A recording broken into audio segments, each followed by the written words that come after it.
በፍቅራቸው ዋጋ ሲከፍሉ የነበሩ ኤፍራታና ናታን ያ ሁሉ ነገር አልፎ በዚህ በሚመስል በደስታ ህይወታቸውን ሊመሩ እየተሰማሩ ነው ያሉት። ሰላም ሰላም! ውድና የተከበራችሁ የለዛ ሚዲያ ቤተሰቦች ለቻናሉ አዲስ ከሆናችሁ ሰብስክራይብ በማድረግ እንደዚሁም ቪዲዮውን በላይክ መጀመር አትርሱ። ሐረግ ድራማ ቀጣይ ፓርት ይዘንላችሁ መጥተናል። እስከ መጨረሻው ድረስ አብራችሁን ቆዩ። ቪዲዮውን በመሀል አስገባላችኋለሁ። ያለፍነው ፓርት ላይ ኤፍራታ በአቋሟ በጣም የጸናች መስላ ነበረ። በተለይ ደግሞ ናታን በዚህ ሁኔታው በዚህ ጥንካሬው መቀጠሉ ቢያስደስታትም የእሷ ልብ ግን ሁሌም በየጊዜው እየተሰበረን ያለው እንግዲህ ከብዙ መማጸን ከብዙ ልመና በኋላ ከያፌት ቤት ወደ ቤት ለመምጣት ችላለች። ከዛም በኋላ ወይዘሮ ገነት ውጭ ነበረች። በዛን በሌሊት ነው ሰዓቱ። ነገር ግን ኤፍራታ ልጄ የት እንደሆነች ሳላውቅ እንዴት እተኛለሁ በማለት ኤፍራታን ውጭ ሆና እየጠበቀቻት ነበረ። ይህን ያየችው ቤዛ ደግሞ ከመኝታ ክፍሏ እየሮጠች ወደ ታች መጣችና ከወይዘሮ ገነት ጋር በመሄድ ምን እየሆንሽ ነው? ማንን እየጠበቅሽ ነው? በማለት ኤፍራታ ልጄ እኮ እስካሁን የት እንደሆነች አላውቅም በማለት ስትነግራት አይ የማታውቂ አታስመስይ፣ አዲሱ ፍቅረኛዋ ጋር ሄዳ ይሆናል በማለትም ቤዛ ገነትን ትነግራታለች። ምን እያልሽ ነው? የምትይውን ግን አውቀሽ ነው የምትይው በማለት ስትጠይቃት አዎ በደንብ አውቀዋለሁ፣ መቼም ኤፍራታ ልጄ አልነገረችኝም ብለሽ እንዳትመልሽልኝ በማለት ቤዛ ስትናገር፣ ወይዘሮ ገነት ደግሞ ምኑን ያልነገረችኝ በማለት አዲሱ ፍቅረኛዋ ጋር በቅርብ እንደሚጋቡ ነው፣ ናታንንማ ዓይንህን ላፈር ብላ ትተዋለች በማለት ቤዛ ስትናገር፣ ይህን እየተነጋገሩ ሳለ ኤፍራታ ወደ ግቢው ትገባለች። ኤፍራታ ወደ ግቢው ከገባችን በኋላ ይሄው መጣችልሽ እሷ ትንገርሽ በማለት ቤዛ ለወይዘሮ ገነት ትናገራለች። ከዛም በኋላ ምንድን ነው የተፈጠረው ልጄ? ምንድን ነው እሷ የምትለው እውነት ነው በማለት እያጣራች ሳለ ኤፍራታ ደግሞ በጣም ተናዳ ስለነበረ ለእነሱ መልስ ልትሰጥ ስታስብ ናታንም ከቤት ወጥቶ ምንድን ነው ወይዘሮ ገነት በሰላም ነው በማለት ከቤት እየወጣ ነበረና ኤፍራታ ይህን ያየችው ኤፍራታ ደግሞ ማንም በእኔ ህይወት ማንም አያገባውም፣ በቃ ምን አገባችሁ በማለት ትታቸው ትሄዳለች። ወደ ቤት ትገባለች ማለት ነው።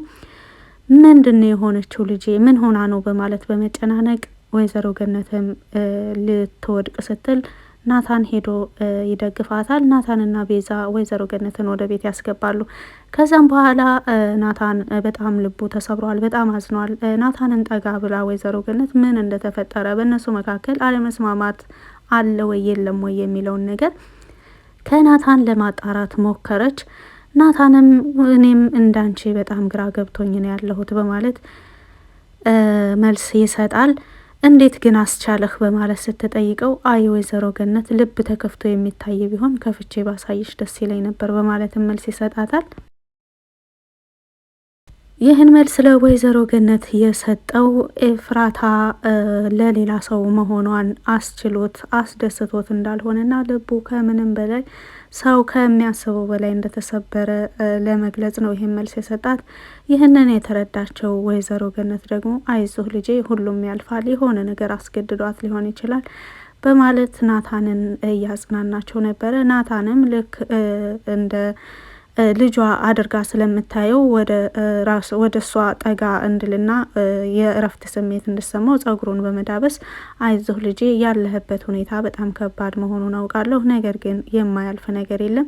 በተለይ ደግሞ አንተና ኤፍራታ አብራችሁ ከሆናችሁ ምንም የማታልፉት ፈተና የለም። ብዙ ፈተናዎችን አልፋችኋል። ወደፊትም ደግሞ ብዙ ፈተናዎች ቢመጡም ሁሉንም አብራችሁ ታልፋላችሁ። አንዳችሁ ለአንዳችሁ ብርታት ናችሁ። ሁለታችሁ መራራቅና መለያየት በፍጹም የለባችሁም።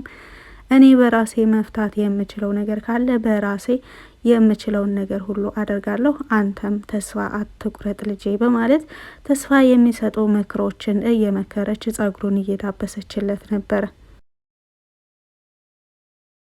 ይህ ሁሉ ነገር እቤት ውስጥ ሲከናወን እንግዲህ ያፌትም እቅድ የተሳካልኝ ሰመረልኝ፣ ያሰብኩት ነገር ያቀድኩት ነገር ሁሉም ነገር በመስመር እየሄደና ሁሉም ነገር በቁጥጥሬ ውስጥ ብቻና ብቻ ነው በማለት እንግዲህ ያፌት ሰሞኑን በጣም እየተዘናጋ ነው ያለው። እሱ የሚያስበው ኤፍራታ ወደ ቤት ከመጣች በኋላ እሷን የሚያስቸግር ነገር እንዳይኖርም ሰራተኛም ቀጥሯል። ቤቱንም በደንብ እንዲያጸዱ ተናግሯል።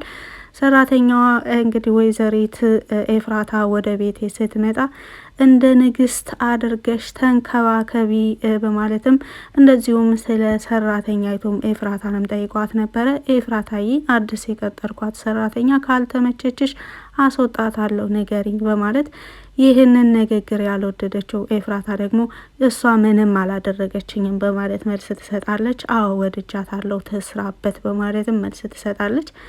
እንግዲህ በቻለው ያክል ለአዲሷ ንግስቱ ለኤፍራታ የሚመች የመሰለውን ነገር ሁሉ እያሟላ ነው ያለው።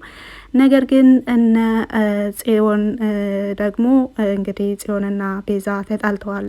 እንደምታውቁት በኤፍራታ ጉዳይ ነው ቤዛና ጽዮን የተጣሉትም። ቤዛና ጽዮን የተጣሉበት ምክንያት ጽዮን የቤተሰቦች ንብረት ሙሉ ለሙሉ የተወረሰው በአንቺ ምክንያት ነው በማለት ድርጅታችንም ሆነ ንብረታችን የተወረሰው ለአንቺ ሲባል ነው በማለት ኤፍራታን ስትነግራት፣ ቤዛ ደግሞ የአባትሽ ቤትና ንብረት የተወረሰው እንደዚሁም ድርጅቱን ጭምር ከኤፍራታ ጋር ምንም የሚያገናኘው ነገር የለም በማለት ፊት ለፊት መልስ ስትሰጣት፣ አንቺም ለኤፍራታ ማገዝሽ ነው በማለት ጽዮን በጣም ትናደዳለች። ተናዳም ወደ ክፍሏ ነበረ የሄደችው። ከዛም ገነት እንግዲህ እንደሚታወቀው ታች ብቻዋን ነው ያለችው፣ ናታንም የለም። ያ ሲሆን ደግሞ ጽዮንና ቤዛ ብቻቸውን የመሆን እድላቸው በጣም ሰፊ ስለሆነ ወደ ጽዮን ክፍል ትሄድና ቤዛ ምን እያልሽ ነው በማለት ስትጠይቃት፣ በቃ አንቺ ለኤፍራታ ሆነሻል፣ ለኤፍራታ እያገሽላት ነው። የአባቴ ንብረትና ቤቱ የተወረሰው በእሷ ምክንያት መሆኑን እያወቅሽ ለምን እንደዚህ ትይኛለሽ በማለት ስትጠይቃት፣ የአባትሽ ንብረት የተወረሰው በአባትሽ ምክንያት ብቻና ብቻ ነው በማለትም ትመልስላታለች። አባቴ ምን አድርጎ ብላ ስትመልስላት፣ ብዙ ብድር ነበረውና በዛ ምክንያት ነው ቤቱ እየተወረሰበት እንደዚሁም ድርጅቱ ብላ ትነግራታለች። ኦሬዲ በጽዮንና በቤዛ መካከል አሁን ክፍተት ተፈጥሯል። ይህም ሆኖ ሳለ እንግዲህ እነ ሂዊ ደግሞ በራሳቸውና ሂዊና እንደዚሁ ባልደረቦቿ በሌላ መልኩ ደግሞ ቢኒያምና ዳጊ በጣም ከባድ የሚባል ኦፕሬሽን እየሰሩ ነው ያሉት። እነሱን ሁለታቸውን የሚከታተላቸው አሁን የያፌት የሆነ ሰው የለም። ምክንያቱም ያፌት አሁን ያሰጋኛል የሚለው ነገር የለም። በዋናነት